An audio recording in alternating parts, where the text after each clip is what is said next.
To je prosím klobouk Boženka Bohustolna a v něm byli dva králíci. Bob a Bobek, jenže tomu se nikdy z vyhřátého klobouku nechce. Vstávat a cvičit. Ale proč? Protože je ráno. Jenže já mám ještě noc.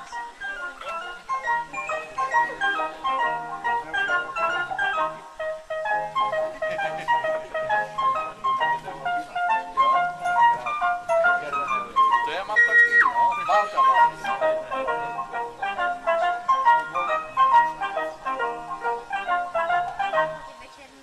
Jde se do práce.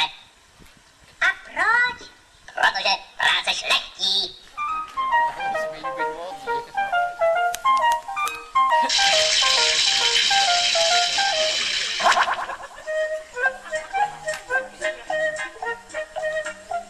Cvičit, pěkně cvičit a neulejvat se.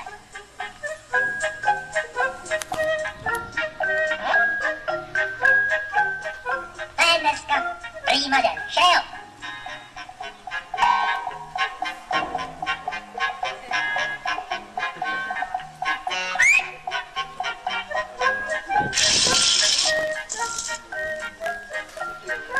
Vidíš, to máš z toho, že necháváš hrávě ležet, kde ti zrovna vypadnou z ruky. Bobe, prosím tě, probuď se, probuď se!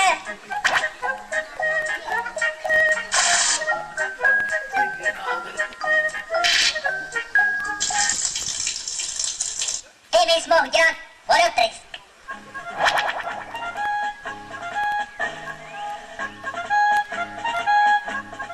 Pro pána krále, teda všechno nám to zvadlo. Honem pro vodu. Pomoc! Je tam, aha. Taky se bojí hadů. Bobe, já nikdy. Jdeme na něj.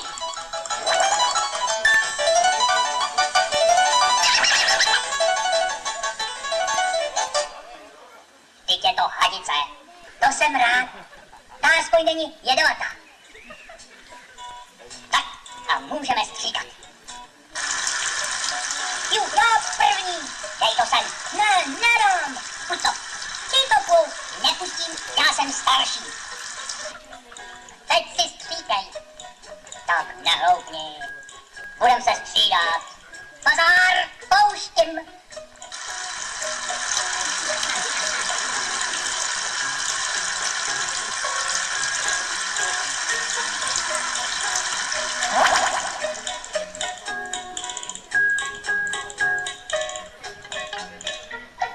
Co tam zase děláš?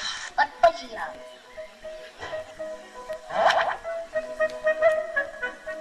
Seš sobec, víš? A já jdu jinam. Tak pojď, teď se sem vejdeme oba.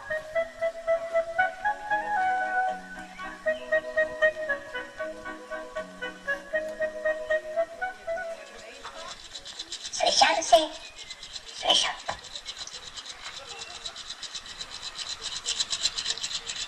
No, nazdar. Co budeme dělat? Moment. Nech mě přemýšlet, já na něco přijdu. Jo, a ty potvory to zatím všechno přežerou, že jo? A už to mám. Špaček. Halo, pane Špaček. Jste doma? Jsem, jak račte vidět. Máme na zemi prima housenky. Mohl byste nám je vyzobat? No, a co za to? No, přece ty housenky. Koukejte, mám konzervovaný ještě od loňska. To je ale neochotnej Špaček. Pánečku, to je hejno. Halo, páni ptáci, nemáte chuť na prima housenky? Se zelím, tady. Jo, to je ale rakot.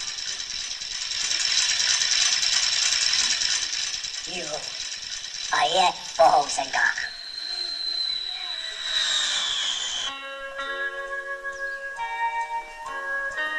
No, ale co, zelí? Jak vidíš, správně nakrouhaný. To přece nemůžeme takhle najednou sníst. Co s tím uděláme?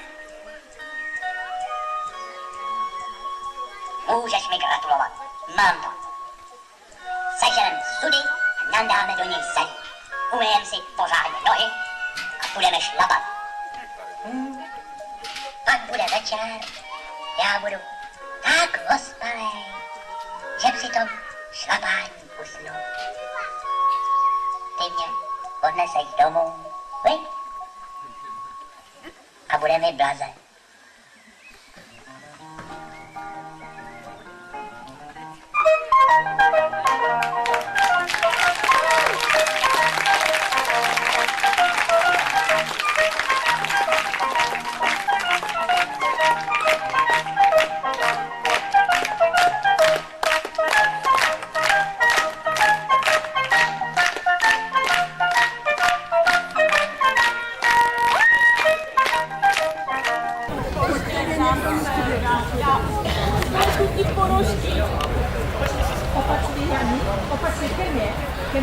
Sedíš, dětku? Sedím. Nevadí, zelené. Jo, to ty budeš timovat. Jo, pletu. A ty budeš jízdní. Ne. Ale mám brýle. Jo. Bylo. Jde. Kde se třete ruka?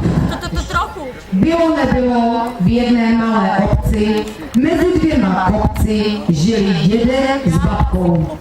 Žili si dobře, měli svůj domeček a za domečkem velkou zahradu, kde si pěstovali vše potřebné k jejich životu a co měli rádi. Na podzim vysklidili brambory, očesávali ovoce, otrhali švestku a pak přišla řada na řeku, která během roku řádně narostla Ježiši Maria, dětku. a babka si netroufala sama řepu vytáhnout. Zavolala na pomoc dětka. Dědo! Už jsem tady. Dívej se na to. No jaká řípa, čověče. Tako, Musíme to. dobře. A tahej. Jo, tahám. Ah, Táhli oba dva a řepa ne a ne vytáhnout. A tak zavolali na pomoc pejska. takže dětku. Táhli již Oba. babka, dědek, pejsek a nic. Řepa stále nejde vytáhnout. Zavolejte ji na pomoc kocourka. Pojď, kocourku, pojď. Neválej se do mě fláknutou holí. Budeš hodně. Sakra, holte jeden. To je banda. Přestože byl kocourek líný, šel pomoct. A tak táhli již 4. Babka, dědek, pes a kocour. Ale zase nic. Tu děd povídá babce.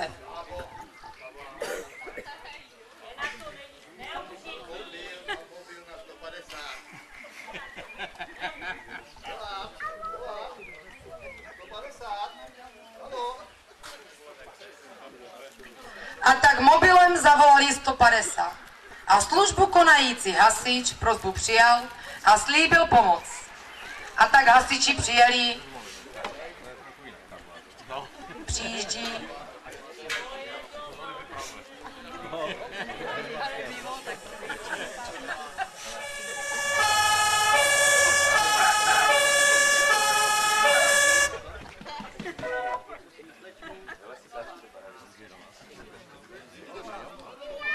Mají ještě od minulé, jsem viděl.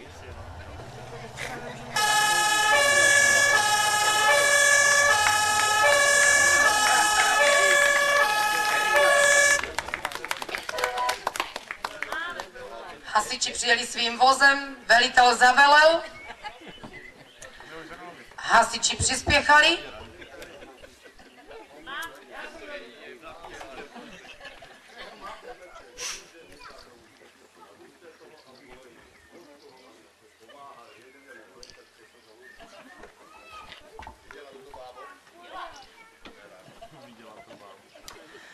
a všichni táhli dohromady.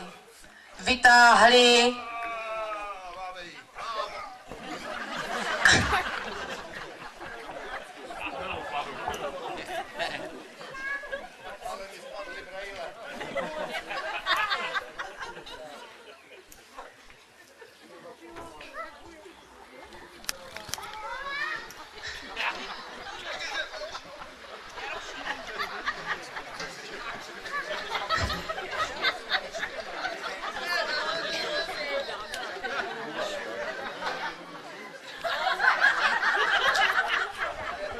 řepu vytáhli a ještě jí pomohli uložit na kolečka a odvést.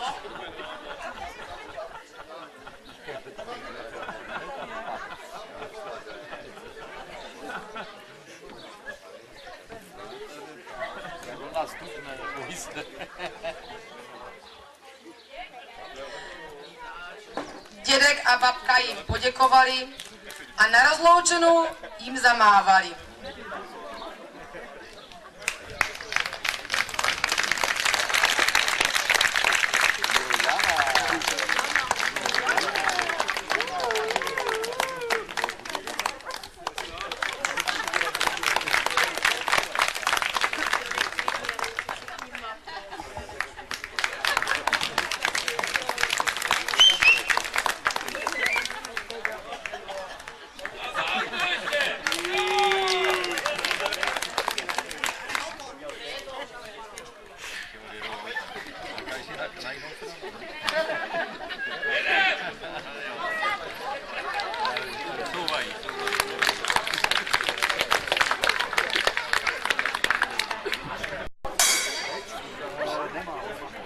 Pohádka o Budulínkovi.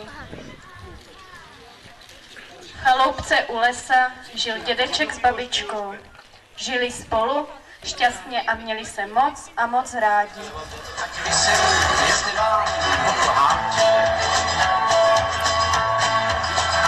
Já jsem potkal jednu dívku a do dnešního dne ji mám rád.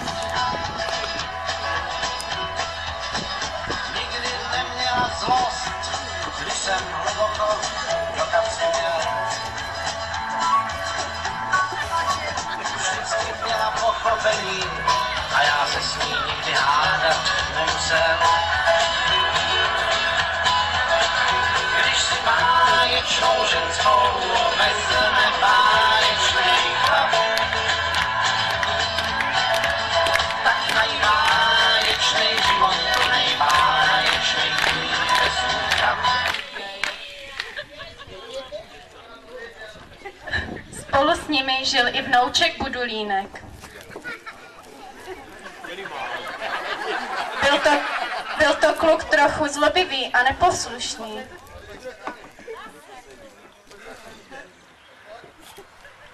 Jednoho dne museli na nákup do města a tak než odešli, přikázal dědeček Budulínkovi, aby si hezky hrál a nikoho do domečku nepouštěl.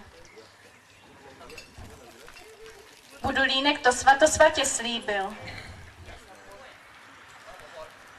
Chvíli si hrál a poté se pustil do hrášku, který mu babička uvařila. Když tu najednou, kde se vzala, tu se vzala, klepe liška a prosí.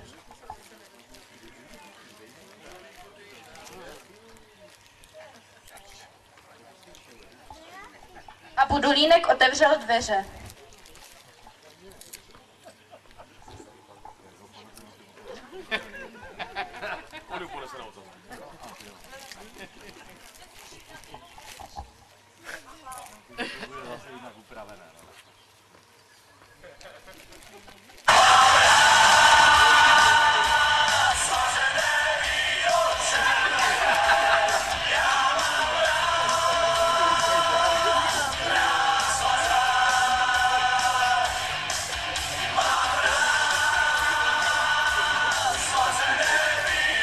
Červené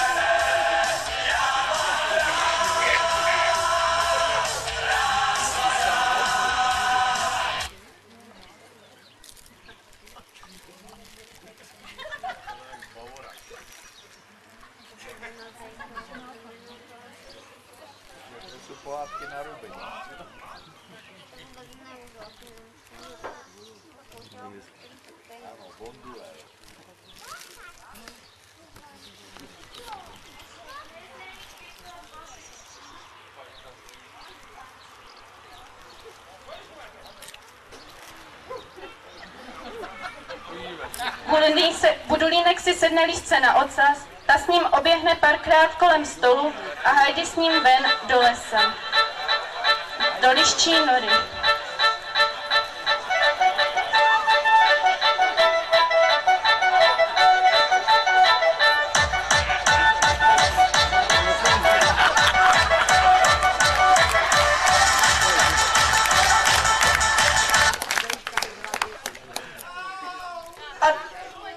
A tak se stalo, že dědeček s babičkou Budulínka doma nenašli.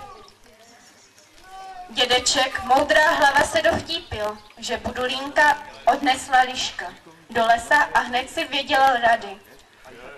Vzal si housličky, babička bubínek a vydali se hledat Budulínka. Zatím byla liška již ve své noře, liščatům rozdělila hrášek, aby se dobře najedla, a Budulínka, aby si měl s kým hrát. Ovšem liščata byla na Budulínka zlá. Jeho volání dědeček s babičkou zaslechli.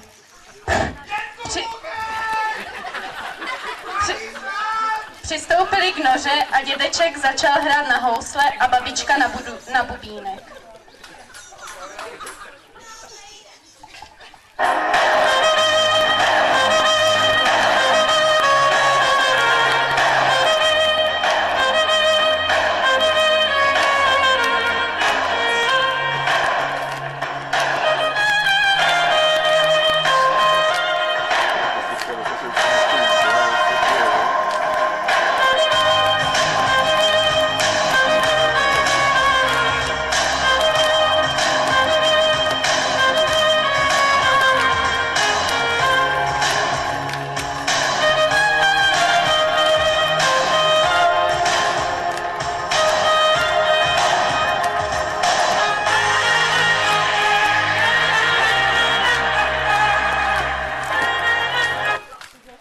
Vyleze z nory malá liška a povídá.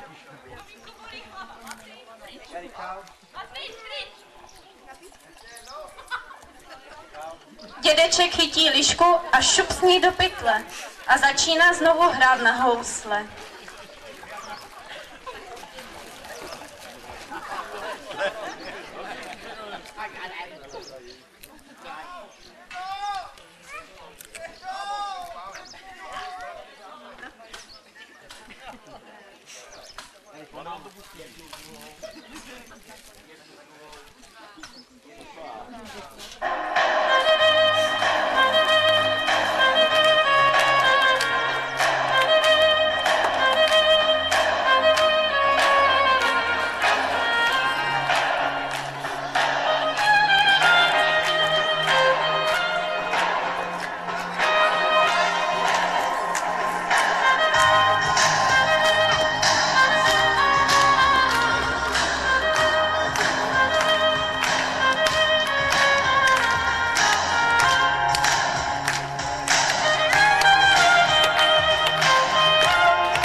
Vyleze druhá liška.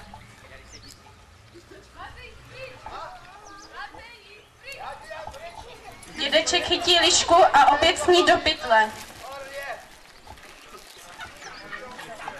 A hraje dál a tu vyleze z nory stará liška.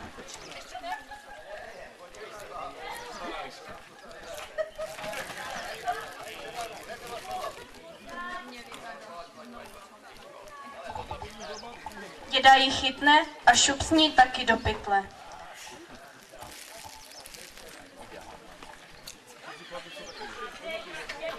Tak má děda pohromadě celou liščí rodinku a tu vyleze z nory i Budulínek a volá. Dědo, babičko, oni mě mučili, hrašek mi vzali, Všichni se začnou objímat, jsou šťastní, že jsou spolu pohromadě a Budulínek musel slíbit, že vždy poslechne dobrý hrad a příkazů dědečka i babičky. Český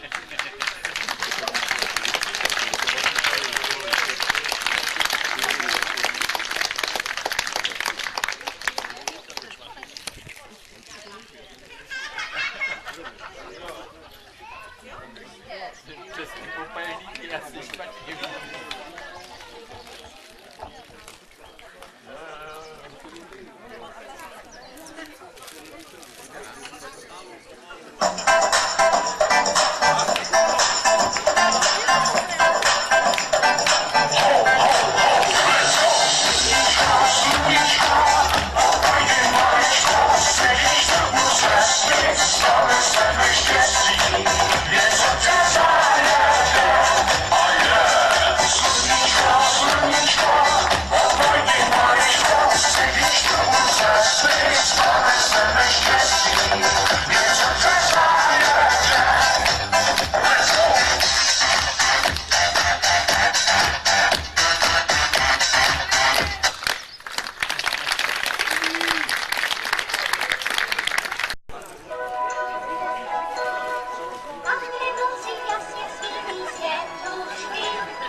A pořád na zpěv. Vy jste se mě na něco ptal? Vy jste se mě ptal na něco? Vy jste se mě ptal? Hej, pověz tam. Ve spěchu, ženu si to po mechu, pověřem úkoly, ženu si to po poli. Přátelé, chvátám, nemám chvíli klid. Já tam, dávno už měl být. Ne, nesmídám, nesvačím, nestihnu to, nestačím, promiňte, vážení. Mám veliké zpoždění. Kde pak? Kvapníka ještě nikdy nikdo nezastavil. Na políčku, větelíčku, tam, kde potom pramení, dobře je nám pondělíčku, zákonem jsme chráněni. Sosáčkama sosáme, bez přestání to samé, do pěti, musíme být u maminky do 5.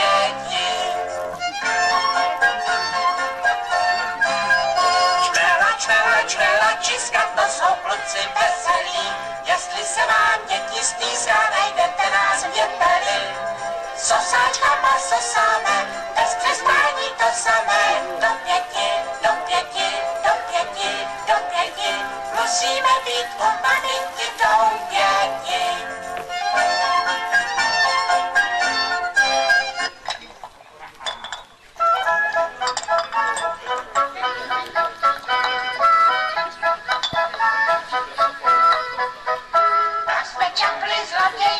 Šlo to jako na drátku, pošleme ho ze sluníčka na Baldínu do hrádku. Dělá mizu a studu, zavřeme ho do sudu. Tam si asi nějaký čas pobudu. Tam jsme čapli pučmenou, daj, že se trochu nestydí. Samý podfuk, samá bouda, pochytil to odvětví. Dělá mizu a studu, zavřeme ho do sudu. Tam si asi nějaký čas pobudu.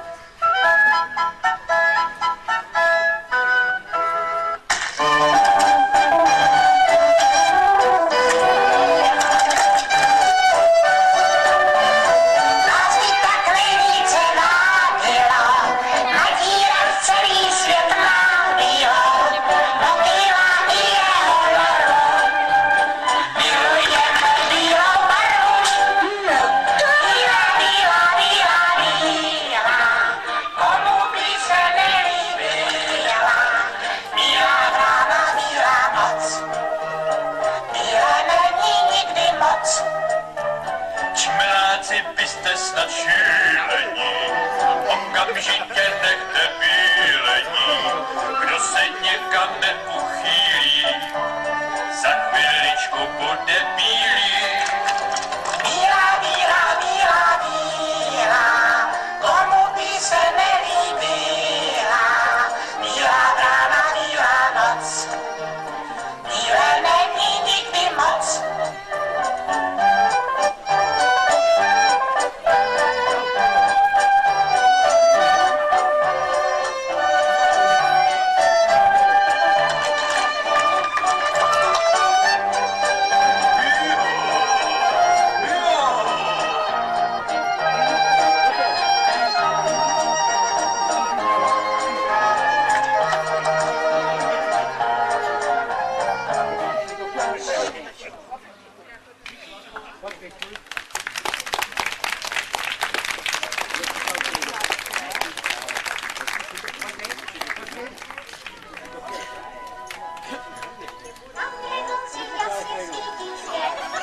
Všichni se pěkně usaďte, nebo pohádka právě začíná. Byl jednou jeden král a královna, v překrásném zámku žili, aby jim Pán Bůh dítko dal, častokrát zatoužili. Když jednou v zimě královna rouchošila, prst zranila si náhodou a krev vystříkla jí. Toť znamení, pomyslela si. Vyslovím svoje přání, chci děvčátko pro radost a Pán Bůh ať ho chrání. A tak se stalo. Narodila se dceruška, krásná jako obrázek, dostala jméno Sněhurka. Královna na to onemocněla a záhy zemřela. Král se do roka oženil s jinou, zlou, panovačnou královnou, která Sněhurku ráda neměla. Často se ptala svého zrcadla.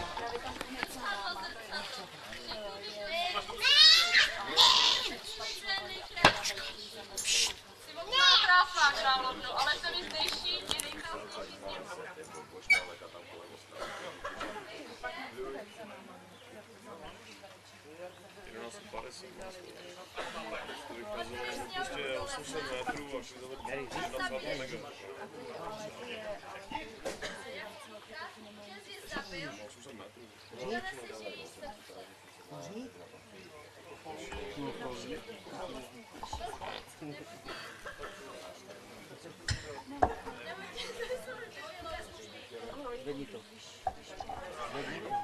Svěřuje se mi...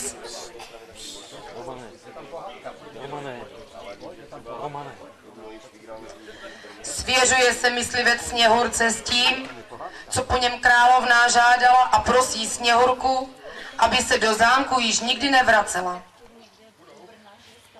Myslivec zastřelí srnku a její srdce odevzdá královně.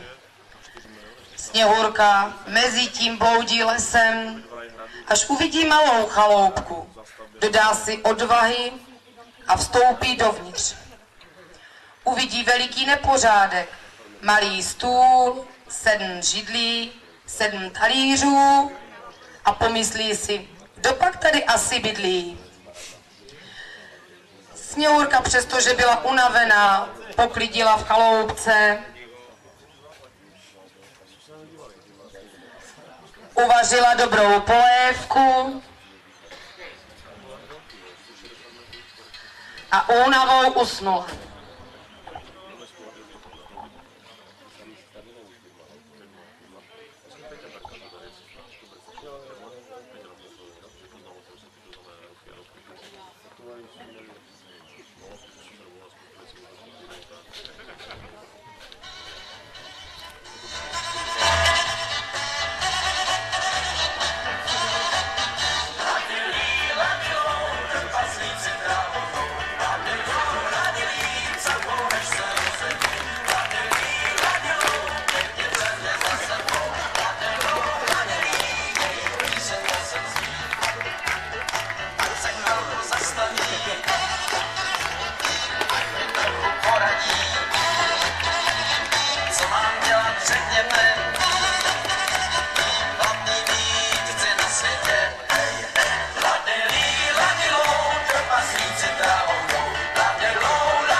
Mezitím se vrátili obyvatelé domečku, vejdou dovnitř, vidí uklizeno, uvařeno.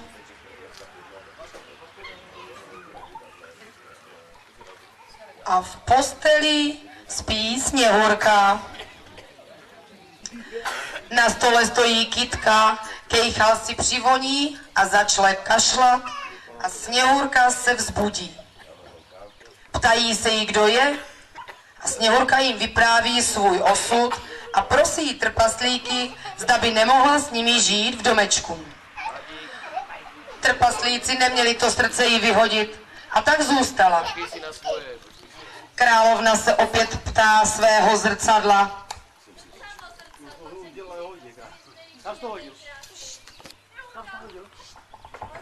Královna si usmyslela, že Sněhurky se zbaví sama.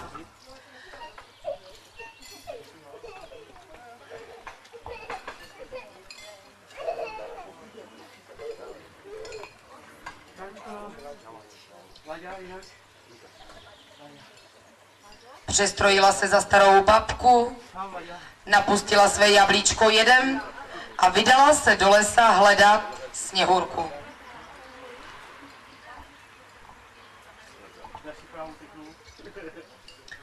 Trpaslíci odchází každé ráno za prací a tak prosili Sněhurku, ať neopouští domeček a s nikým nemluví.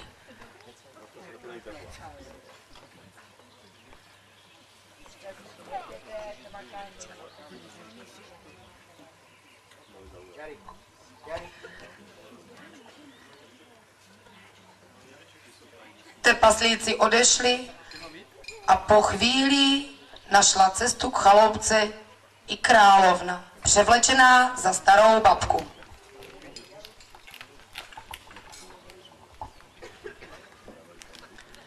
Královna nabízí Sněhurce jablko, ale ta zapomněla rad trpaslíků. Jedno jablko si vzala. Vypadalo tak lákavě, jednou si kousla a padla k zemi. Královna odchází spokojená a veselá.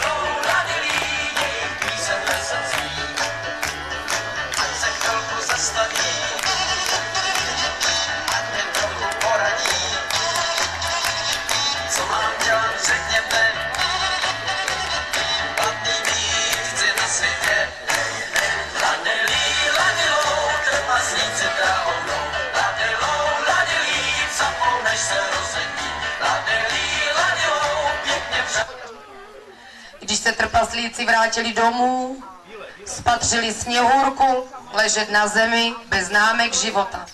Jablko leželo vedle ní. Pokusili se jí oživit, ale marně. Byli z toho velice nešťastní. Vyrobili průhlednou rakev,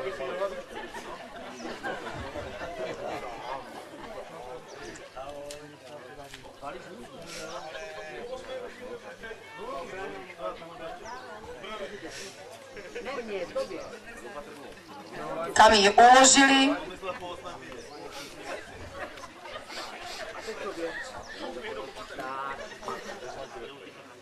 a drželi u ní stráž.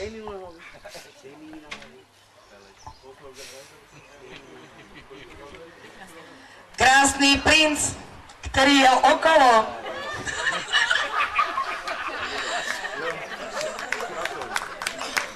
spatřil podivnou rakev, sesedl z koně, šel blíž a blíž a spatřil krásnou dívku.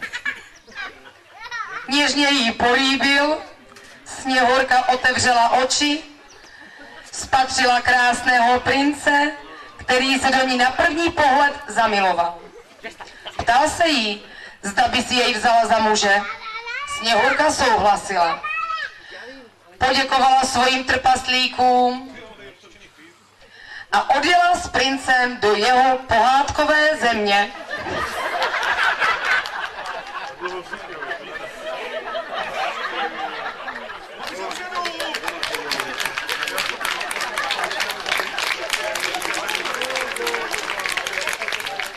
Pohádky je konec.